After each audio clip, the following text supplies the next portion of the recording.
It's finally finished.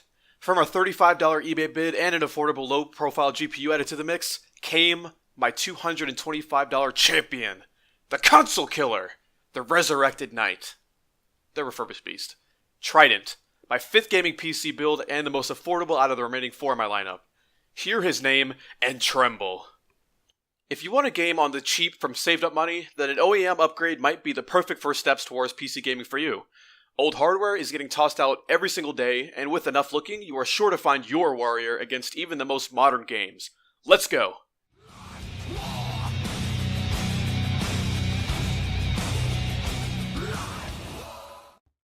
As the second part of my iteration of the OzBox, this will take a more in-depth look at how the assembly process looked, and also some challenges I faced along the way.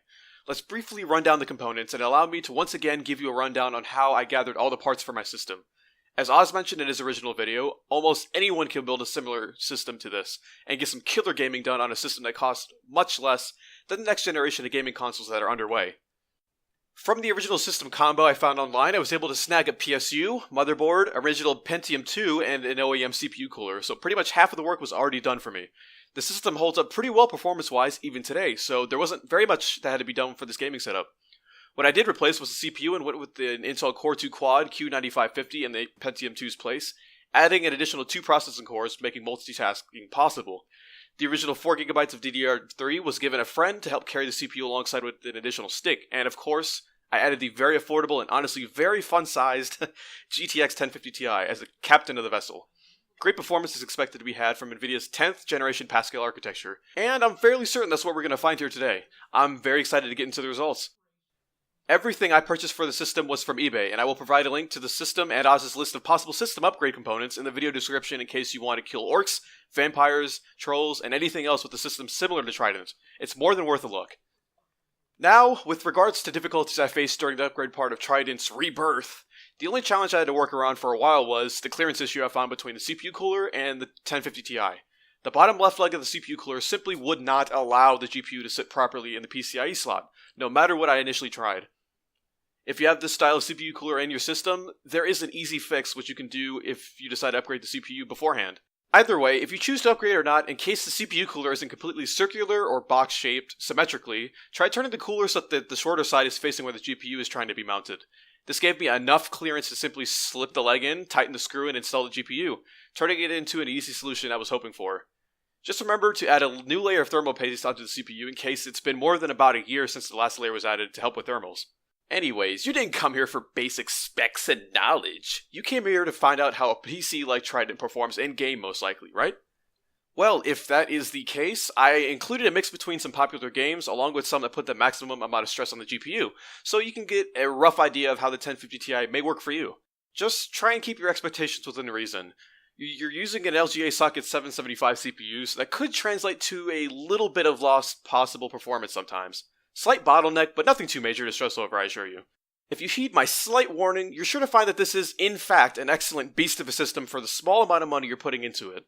We'll first start with Battlefield 1, then go over to games like Skyrim Special Edition, Far Cry Primal, and Doom, all set to ultra or high detail presets. Let's roll the footage and watch the FPS counter closely now. You might be surprised at what you might see. Sit back, relax, grab a snack, or 2 or 3, and enjoy the reel. See you guys after.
To me personally, anything above 30 FPS is more than playable, and for each game that we tested here today against Trident, we saw a bit more than that throughout.